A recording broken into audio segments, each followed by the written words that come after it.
গণঅভ্যুত্থান পরবর্তী সময়ে সবচেয়ে গুরুত্বপূর্ণ যে বিষয়টি ছিল তা হলো গণহত্যাকারীদের করতে যাচ্ছে। এই দিনটিকে ঘিরে ইতিমধ্যে প্রশাসনের নীরবতার সুযোগ নিয়ে রাজধানীর বিভিন্ন জায়গায় বাসে অগ্নিসংযোগ এবং ককটেল বিস্ফোরণের ঘটনা ঘটিয়েছে গণহত্যাকারীরা। জুলাই ঐক্যের পক্ষ থেকে বারবার প্রশাসনিক সংস্কারের দাবি তোলা হলেও তার দৃশ্যমান কোনো অগ্রগতি হয়নি। যে সমস্ত পুলিশ প্রশাসনের হাতে আমাদের ভাই বোনদের রক্ত লেগে আছে, সেসব প্রশাসনিক কর্মকর্তারা গুম খুনের সঙ্গে জড়িত ছিল, তারা এখনও সেই পদেই বহাল রয়েছে। এর চেয়ে কষ্টদায়ক ও দেশের জন্য লজ্জাদায়ক কিছু হতে পারে না বলে আমরা মনে করি। যে সকল আইনশৃঙ্খলা রক্ষাকারী বাহিনীর সদস্যরা জুলাইকে ধারণ করে না, তারাই আজ দেশের প্রশাসনের গুরুত্বপূর্ণ পদে বহাল রয়েছে।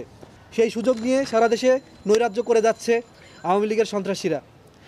আদালত গণহত্যার সঙ্গে জড়িতদের জামিন দিয়ে দিচ্ছে, অথচ এখনও গণকবরে 114 জনের লাশ রয়েছে, যাদের পরিচয় এখনও শনাক্ত করা যায়নি। আমাদের মায়েরা তাদের সন্তানের জন্য, বোনেরা তাদের স্বামীর জন্য লাশের জন্য পথে পথে ঘুরছে।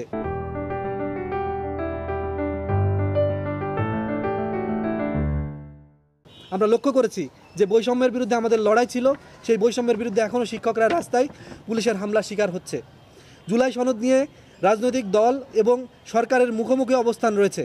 রাজনৈতিক দলগুলো শুধু একটি নির্বাচনের জন্য জুলাই বিপ্লব নিয়ে নানাভাবে কটূক্তি করছে।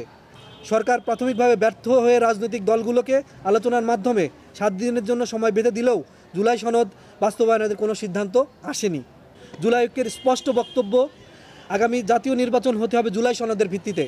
এর বাইরে কোনো প্রকার যদি কিন্তু অথবা সরকার এবং রাজনৈতিক দলগুলো সিদ্ধান্ত না নিলে শহীদ পরিবার, আহত এবং জুলাইয়ের ছাত্র জনতাকে পরবর্তী বাংলাদেশে কোনো নির্বাচন হতে দেওয়া হবে না।